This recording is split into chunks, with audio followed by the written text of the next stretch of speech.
नमस्कार सर्वांचे, RJ academy या यूट्यूब चॅनलवरती मी सर्वांचे सहर्ष स्वागत करते। चला तर विद्यार्थ्यांनो, आजच्या व्हिडिओमध्ये आपण शब्दांच्या जातीमधील सर्वनाम व त्याचे पडलेले उपप्रकार एकाच व्हिडिओमध्ये पाहणार आहोत। तर व्हिडिओ शेवटपर्यंत नक्कीच पहा व लाईक करायला विसरू नका। चला तर सर्वनाम म्हणजे काय, तर वाक्यात नामाऐवजी येणाऱ्या विकारी शब्दाला सर्वनाम असे म्हणतात। वाक्यातील नामाची पुनरावृत्ती टाळण्यासाठी सर्वनामाचा वापर करतात। सर्वनामाला स्वतःचा अर्थ नसतो, ते ज्या नामाबद्दल येतात त्यांचाच अर्थ त्यांना प्राप्त होतो। मग ही काय आहे, तर सर्वनामाची व्याख्या आहे। तुमच्या वहीमध्ये नोट करून ठेवा व पाठ करा। चला तर मग मराठीमध्ये एकूण 9 सर्वनामे आहेत। मग ती 9 सर्वनामे तोंडपाठ पाहिजेत। मग ती 9 सर्वनामे कोणती? मी, तू, तो, हा, जो, कोण, काय, आपण, स्वतः ही मराठीतील 9 सर्वनामे आहेत। चला तर मग सर्वनामाचे मुख्य प्रकार 6 पडतात। तर ते 6 प्रकार कोणते ते देखील पाहूयात। पहिला प्रकार आहे पुरुषवाचक सर्वनाम, दुसरा आहे दर्शक सर्वनाम, तिसरा आहे संबंधी सर्वनाम, चौथा आहे प्रश्नार्थक सर्वनाम, पाचवा आहे सामान्य सर्वनाम, 6वा आहे आत्मवाचक सर्वनाम। हे झाले सर्वनामाचे मुख्य 6 प्रकार। चला तर पहिला प्रकार पाहूयात, पुरुषवाचक सर्वनाम। मग त्याचा उपप्रकार आहे प्रथम पुरुषवाचक सर्वनाम। बोलणारा स्वतःचा उल्लेख करताना स्वतःच्या नामाऐवजी जी सर्वनामे वापरतो त्यास प्रथम पुरुषवाचक सर्वनाम असे म्हणतात। मग पुरुषवाचक सर्वनामाचा पडलेला पहिला प्रकार आहे प्रथम पुरुषवाचक सर्वनाम। मग ती सर्वनामे कोणती, तर मी, आपण, स्वतः प्रथम पुरुषवाचक सर्वनामे आहेत ही। चला तर पुढील प्रकाराकडे दुसऱ्या वळूयात। पुरुषवाचक सर्वनामाचा दुसरा प्रकार आहे द्वितीय पुरुषवाचक सर्वनाम।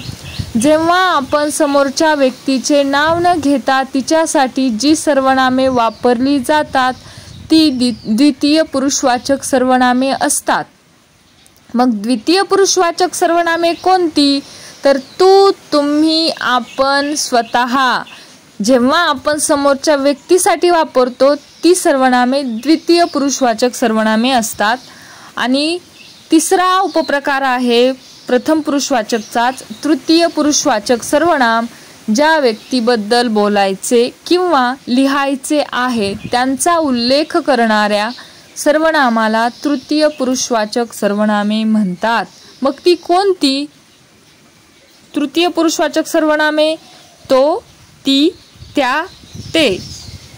चला तर विद्यार्थ्यांनो, सर्वनाम म्हणजे काय आणि त्याचे पडलेले प्रकार सगळे या एकाच व्हिडिओमध्ये आपण घेणार आहोत। दुसरा सर्वनामाचा उपप्रकार आहे दर्शक सर्वनाम। मग त्याची व्याख्या कशी केली जाईल? जवळची किंवा दूरची वस्तू दाखवण्यासाठी जी सर्वनामे वापरतात त्यास दर्शक सर्वनाम म्हणतात। मग उदाहरणार्थ जवळची वस्तू दाखवण्यासाठी हा, ही, हे, ह्या, तसेच दूरची वस्तू दाखवण्यासाठी तो, ती, ते, त्या ही सर्वनामे वापरली जातात। चला तर पुढील प्रकाराकडे वळूयात। पुढील प्रकार आहे सर्वनामाचा संबंधी सर्वनाम। तिसरा प्रकार आहे 2 व्यक्तींमधील संबंध दाखविणाऱ्या व 2 वाक्यातील जो, जी, जे, ज्या, ह्या संबंधी सर्वनामे होतात ती मुख्य वाक्यातील तो, ती, तेशी संबंध दाखवतात त्यांना संबंधी सर्वनामे म्हणतात। उदाहरणार्थ जो करेल तो भरेल, जो, तो, जे पेराल ते उगवेल, जे, ते कशाची संबंध दाखवत आहे? जेशी दाखवत आहे। त्यामुळे संबंधी सर्वनाम होतं किंवा म्हटलं जातं। पुढील प्रकार आहे चौथा प्रश्नार्थक सर्वनाम। एखाद्या नामाला प्रश्न विचारण्यासाठी वापरलेल्या प्रश्नसूचक शब्दाला प्रश्नार्थक सर्वनाम म्हणतात। उदाहरणार्थ कोणी, काय, कसे, केव्हा हे प्रश्न विचारण्यासाठी सर्वनामे असतात। तर मग उदाहरणार्थ कोणी रामायण लिहिले, वाल्मिकीने काय लिहिले असे प्रश्न विचारण्यासाठी जे वापरतात ते प्रश्नार्थक सर्वनाम।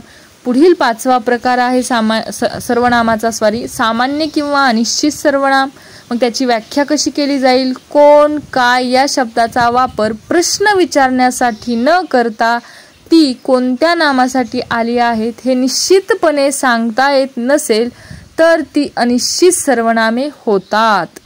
उदाहरणार्थ, कोणी यावे, टिकली मारून जावे, माझ्या हातात काय ते सांग पाहू, ही सामान्य किंवा अनिश्चित सर्वनामाची उदाहरणे आहेत. पुढील आहे सर्वनामाचा शेवटचा राहिलेला प्रकार. तो कोणता आहे? 6वा आहे आत्मवाचक सर्वनाम. मग त्याची व्याख्या कशी केली जाईल? आपण स्वतः, नीज या सर्वनामाचा वापर केल्यास त्याचा स्वतः असा अर्थ होतो, त्यामुळे ती आत्मवाचक सर्वनामे होतात. मग उदाहरणार्थ, मी स्वतः त्याला पाहिले, तू स्वतः गाडी हाकशील का, पक्षी निज बाळासह बागडती. आत्मवाचक म्हणजे स्वतः असा अर्थ होतो तेव्हा आत्मवाचक सर्वनाम होतं.